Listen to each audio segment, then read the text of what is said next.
Hello everyone, I hope आप सब अच्छे होंगे, लॉकडाउन का अच्छे ढंग से पालन कर रहे होंगे। आज अपन इस वीडियो लेक्चर के अंदर पढ़ेंगे फिजिक्स, और फिजिक्स के अंदर पढ़ेंगे अपन गणितीय भौतिकी, मैथमेटिक्स टूल्स पढ़ेंगे जो कि फिजिक्स के अंदर काम आती है। तो अपन कंटिन्यू करते हैं इसको। तो इसके अंदर एक टॉपिक है अवकलन गणित, जो डिफरेंशियल कैलकुलस है उसको देखते हैं। वो उसके फॉर्मूले जो फिजिक्स के अंदर काम आते हैं उनको देखेंगे अपन। यदि y कोई फंक्शन है x का, फलन बोल सकते हैं इसको अपन, हो तो x के मान में परिवर्तन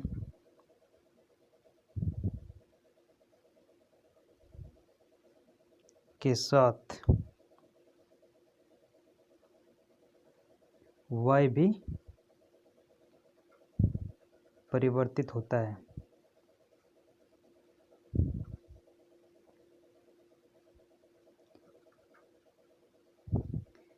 यदि चर x में वृद्धि डेल x है तो y में संगत वृद्धि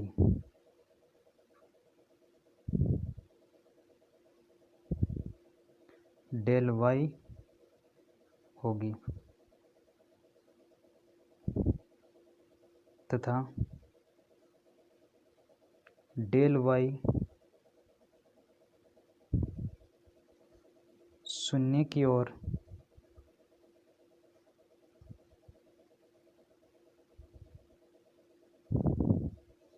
अग्रसर हो तो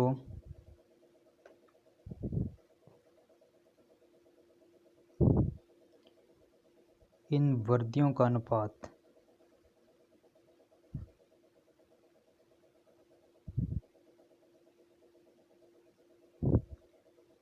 del y by del x का मान एक निश्चित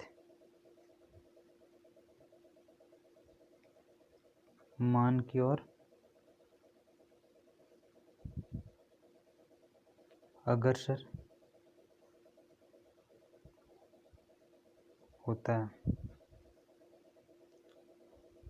अर्थात limit del x tends to 0 then del y by del x का एक निश्चित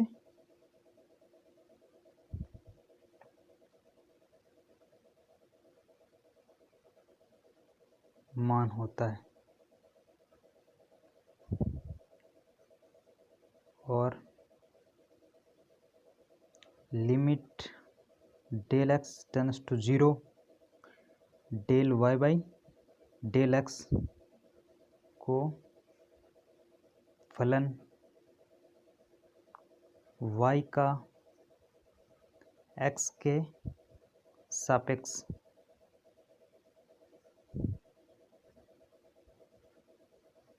अवकल गुणांक या अवकलज कहते हैं। इसे dy बाई dx से प्रदर्शित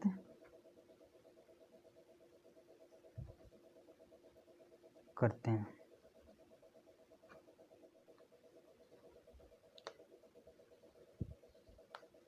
वास्तव में dy by dx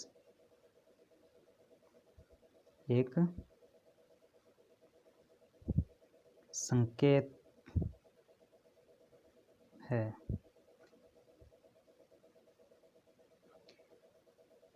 dy by dx इसका मतलब होता है y का x के सापेक्ष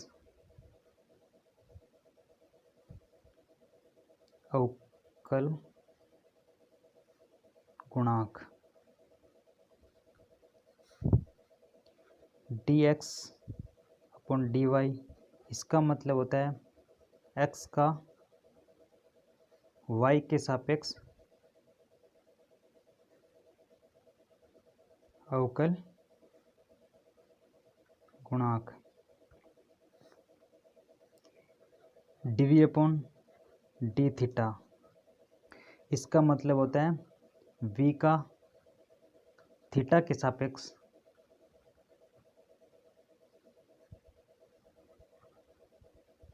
अवकल गुणांक dx अपॉन dt। इसका मतलब होता है x का टाइम के सापेक्ष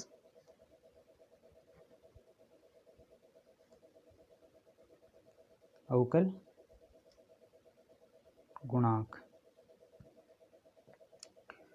ये तो हो गए अपने इनके संकेतों को क्या क्या कहते हैं वो समझ लिया अपन ने।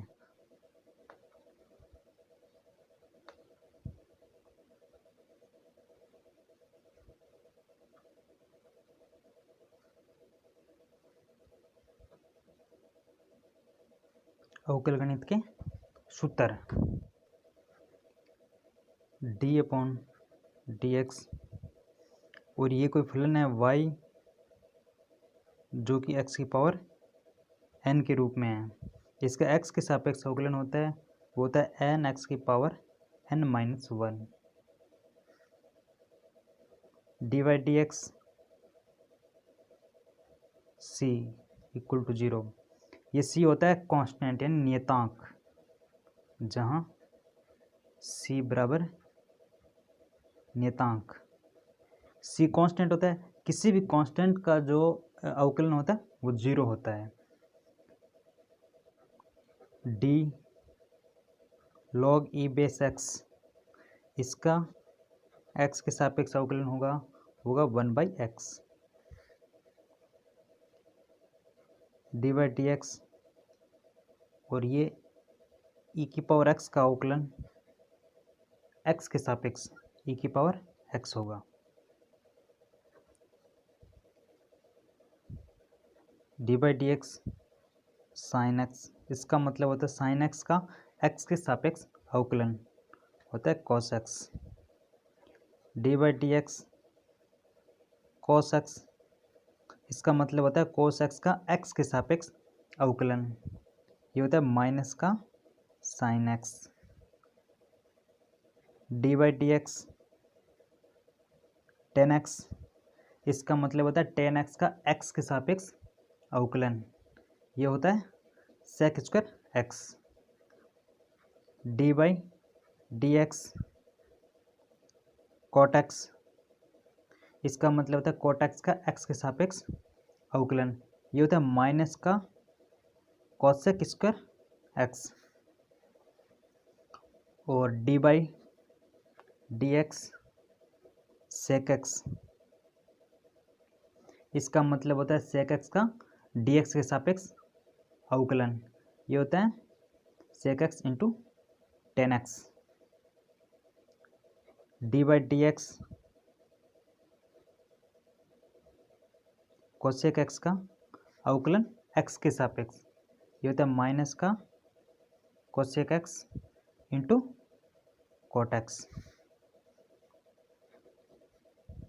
dy dx a की पावर x, a की पावर x का x के सापेक्ष अवकलन होता है a की power x log e base a होता है। b हो गया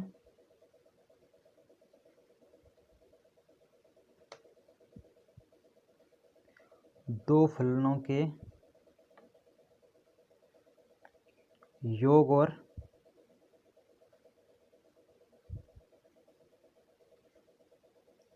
अंतर पर अवकलन गुणांक का नियम। दो फलन दे रखे हैं, उनके योग और उनके अंतर का अवकलन के जो नियम होते हैं वो देखते हैं वो कैसे होते हैं। अगर दो फलन हैं, एक एफ है तथा एक जी है, तो उनका योग का देखते हैं पहले और अंतर दोनों का देख लेते साथ में। इन दोनों के योग और अंतर का जो अवकलन होता है वो इस प्रकार से होता है, d by d x f x plus minus d by d x g x. Example देख सकते हैं अपन, फलन x square plus 3x plus 7 का x के सापेक्ष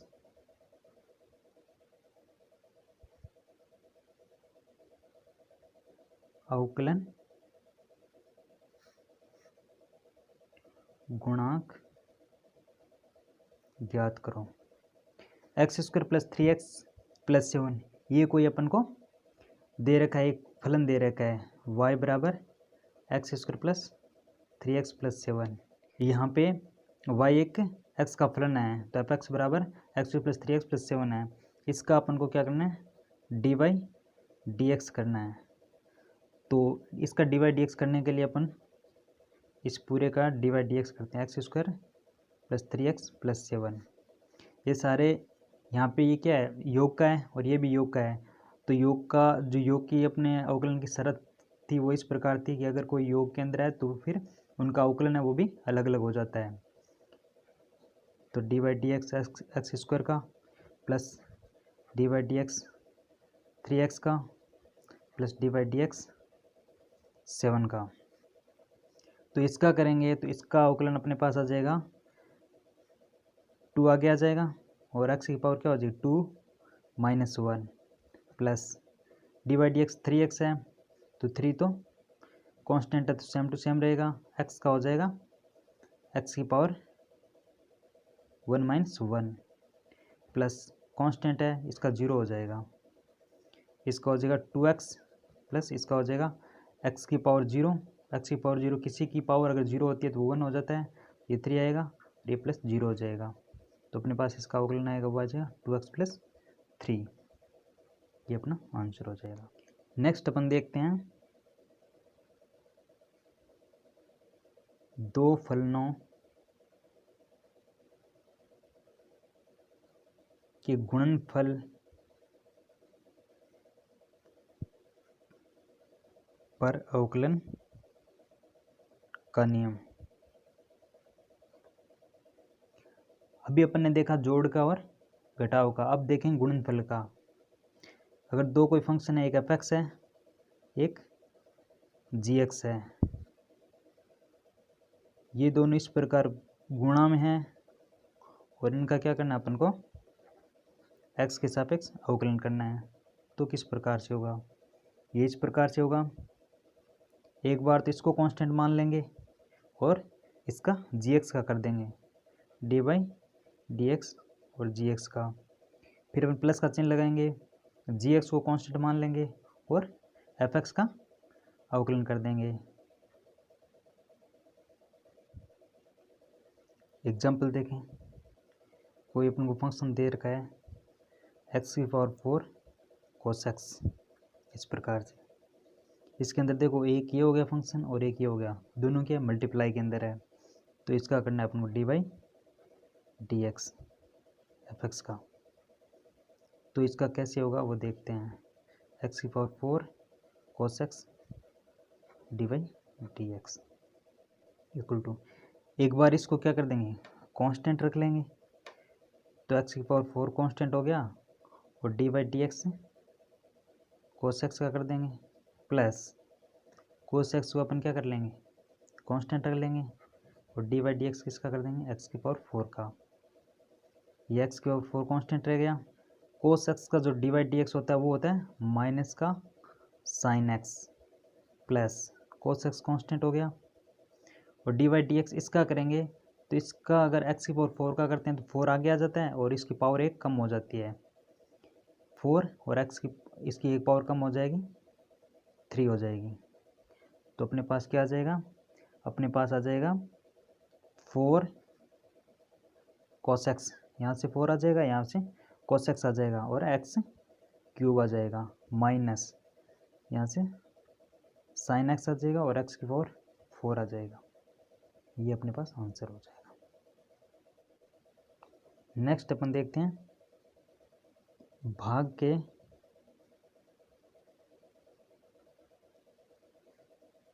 फलनों पर अवकलन गुणांक के नियम। अगर अपने को दो फंक्शन दे रखा है, एक एफ एक्स तथा एक जी एक्स, और यदि ये दोनों एफ एक्स अपॉन जी एक्स दोनों भाग के रूप में हैं और अपन को बोल दें इनका डी वाई डी एक्स निकालना है, तो कैसे निकालेंगे? इनका डी वाई डी एक्स निकालने के लिए सबसे पहले क्या करेंगे, नीचे वाला है उसको क्या कर लेंगे, यहाँ पे कांस्टेंट मान लेंगे और इसका d y d x f x कर देंगे। फिर माइनस का चिन्ह लगाएंगे, एफ एक्स ऊपर वाले को कांस्टेंट मान लेंगे और D y d x g x नीचे वाले का कर देंगे और बट्टा के अंदर जी एक्स का होल स्क्वायर कर देंगे। एग्जाम्पल लेते हैं अपन, कोई फलन दे रहेगा अपन को f x equal to x की पावर 5 अपॉन कोस एक्स, इसका अपन को निकालना है d by d x of f x, ये निकालना है अपन को।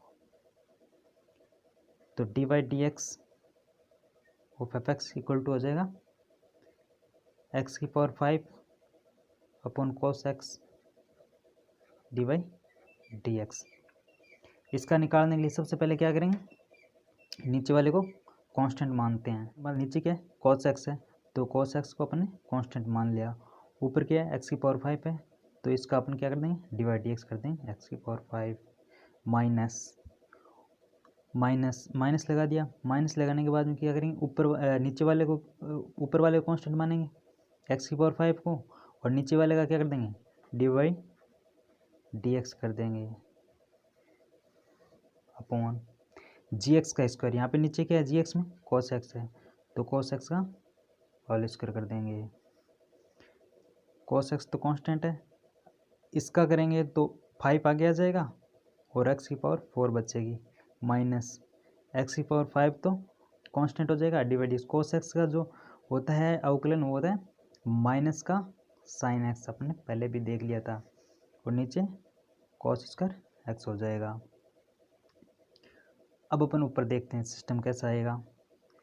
यहाँ पे तो cos x आएगा और डॉट के अंदर 5x की पावर 4 आ जाएगा, और ये माइनस माइनस दोनों प्लस हो जाएंगे और आ जाएगा x की power 5 sine x upon cos square x, ये अपना आंसर आ जाएगा। श्रृंखलन का नियम, श्रृंखला नियम,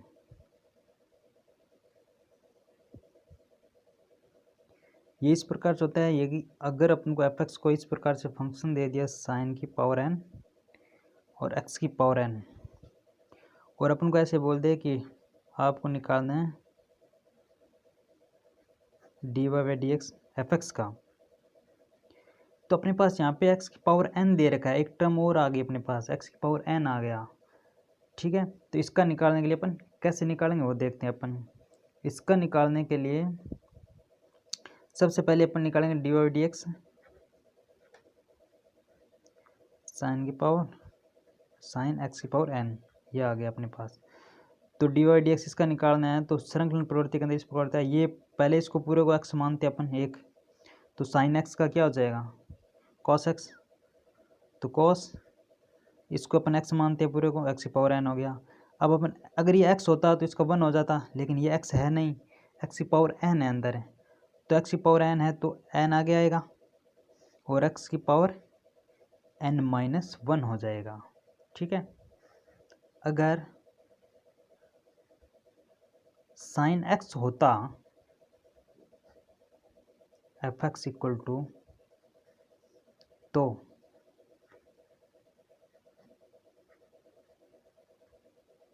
तो अपन क्या करते हैं, इसका निकालते हैं साइन एक्स का, साइन एक्स का निकालते तो साइन का तो हो जाएगा कॉस, और ये एक्स है तो एक्स का एक्स आ जाएगा। अब फिर एक्स का अगर एक्स के सापेक्ष अवकलन करते हैं तो पावर एक आगे आ जाती है, और ऊपर क्या होगा, एक्स की पावर 1 - 1 हो जाएगा, तो ये कॉस एक्स हो जाएगा 1 1, ये एक्स की पावर 0 होगी तो वो 1 हो जाएगा, कॉस एक्स आ जाएगा।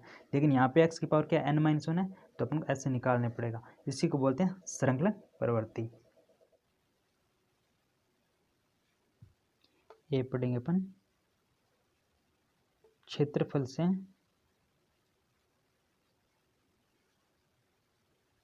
संबंधित सूत्र।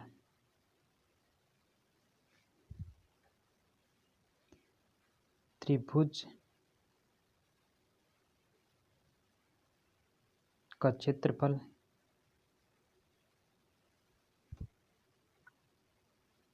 जब उसका आधार और लंबवत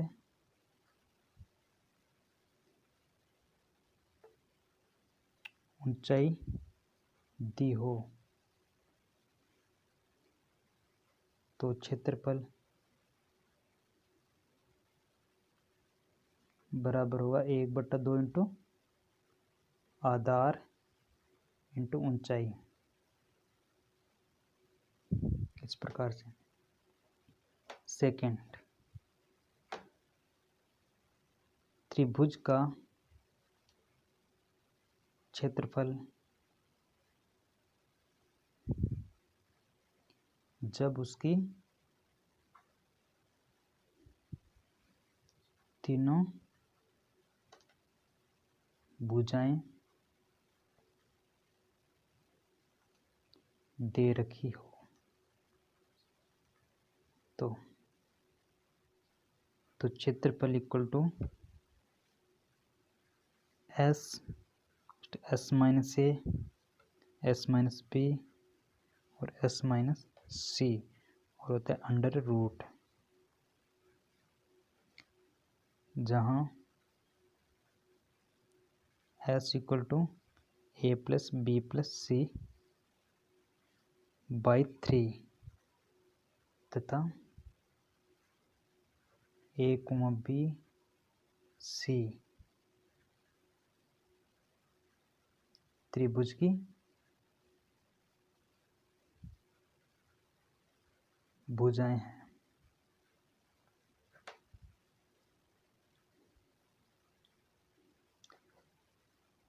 नेक्स्ट है समांतर चतुर्भुज का क्षेत्रफल।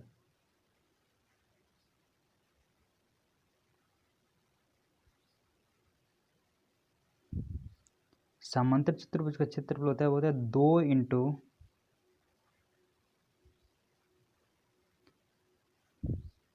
त्रिभुज का क्षेत्रफल, या ऐसे भी बोल सकते हैं आधार इंटू ऊंचाई।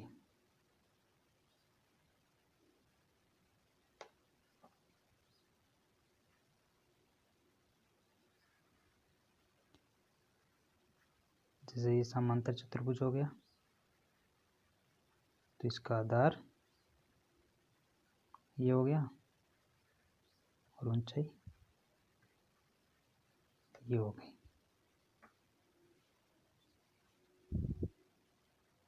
फोर्थ,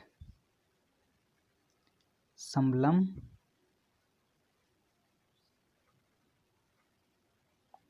चतुर्भुज का क्षेत्रफल।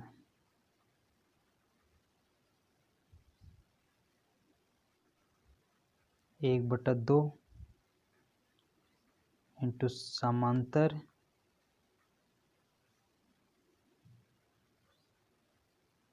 भुजाओं का योग इंटू समांतर भुजाओं के मध्य लंबवत दूरी।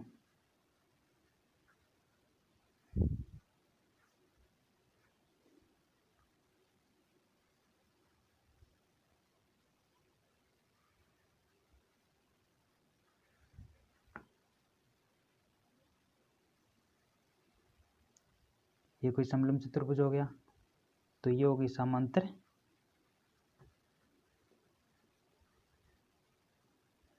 ये होगी समांतर भुजाएं।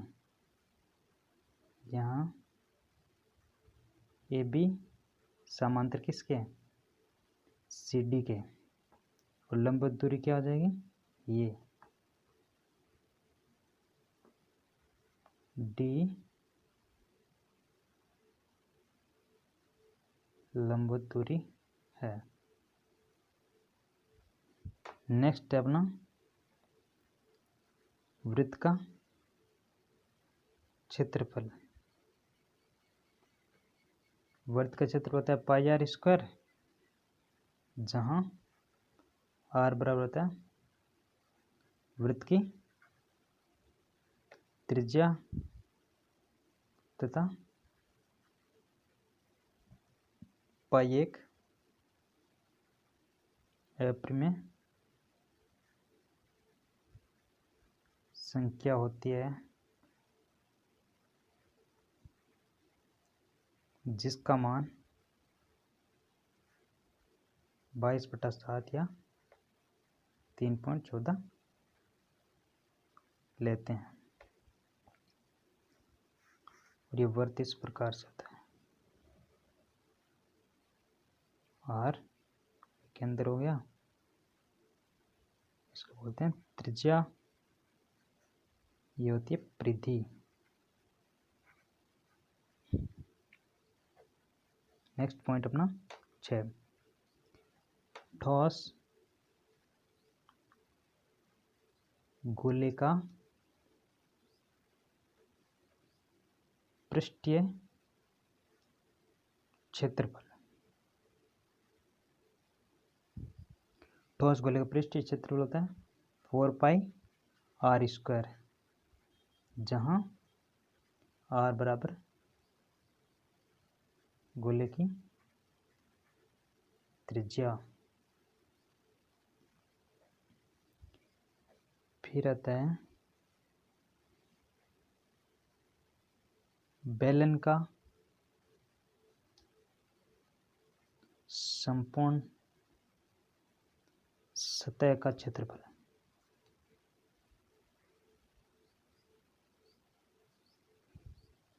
बराबर होता है 2 pi r h plus 2 pi r square. ये बेलन इस प्रकार से होता है,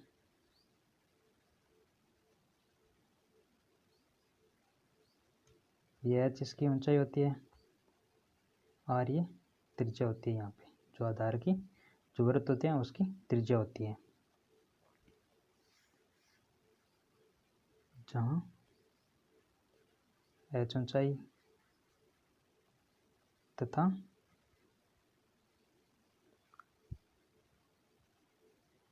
आर आधार की त्रिज्या। पॉइंट नंबर 8,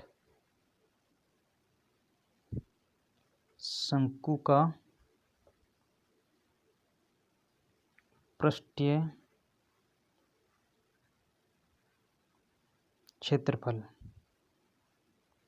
बराबर पाई आर एल होता है। अब देखो शंकु कैसे होता है, शंकु होता है ये इस प्रकार से, आर होती है ये त्रिज्या, और उसके बाद एल होती है ये तिर्यक लंबाई, ये होती है एल तिर्यक लंबाई, जहाँ आर शंकु के आधार की त्रिज्या तथा एल तिर्यक लंबाई है। नेक्स्ट पॉइंट नंबर अपना 9 है, वो घन की संपूर्ण सतह का क्षेत्रफल बराबर होता है 6a², जहाँ एक घन की भुजा है। घन इस प्रकार से होता है,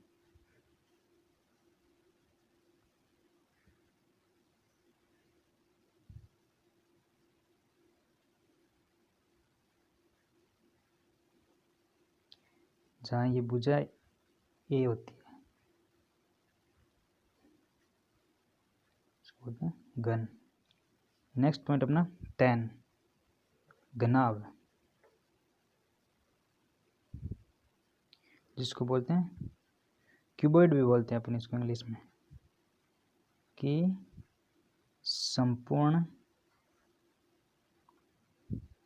सतह का क्षेत्रफल बराबर 2 कोष्टक L into b plus b into h plus L into h, इस प्रकार होता है, जहाँ L घनाभ की लंबाई, B चौड़ाई तथा H बराबर ऊंचाई है। और घनाभ कैसा होता है? घनाभ इस प्रकार से होता है।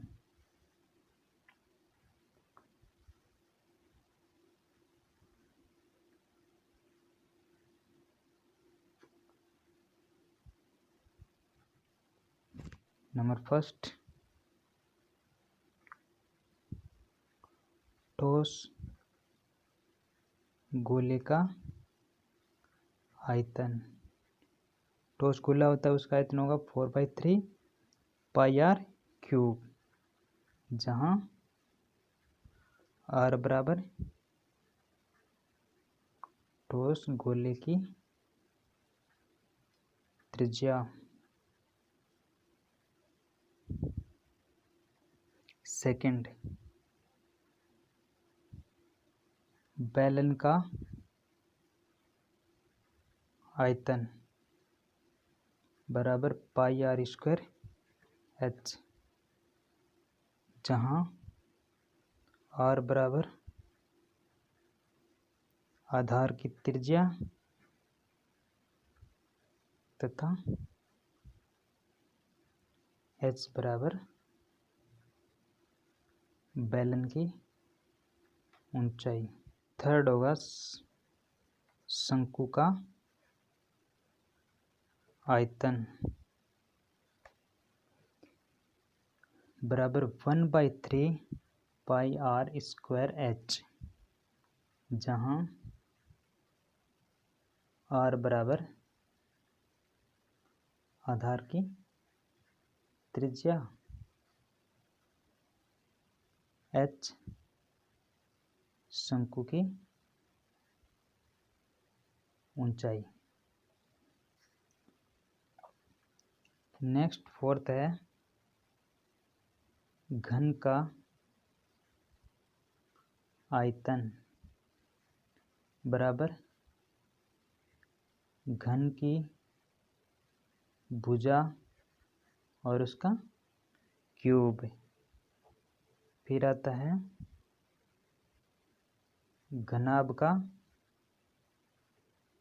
आयतन, वो होता है लंबाई इंटू चौड़ाई इंटू ऊंचाई। फिर एक पॉइंट और है,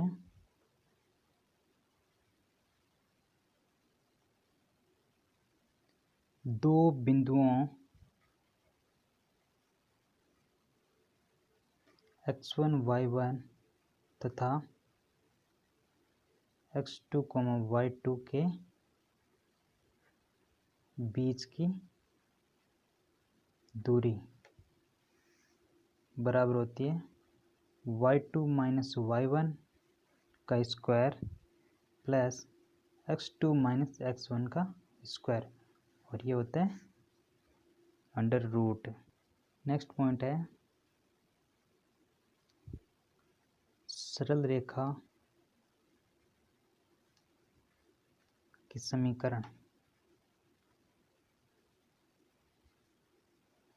y बराबर mx प्लस सी में m बराबर रेखा की प्रवणता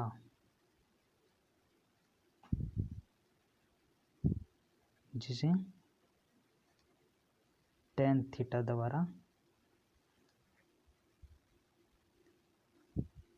निकाली जाती है तथा C रेखा द्वारा y-x पर काटे गए अंतःखंड की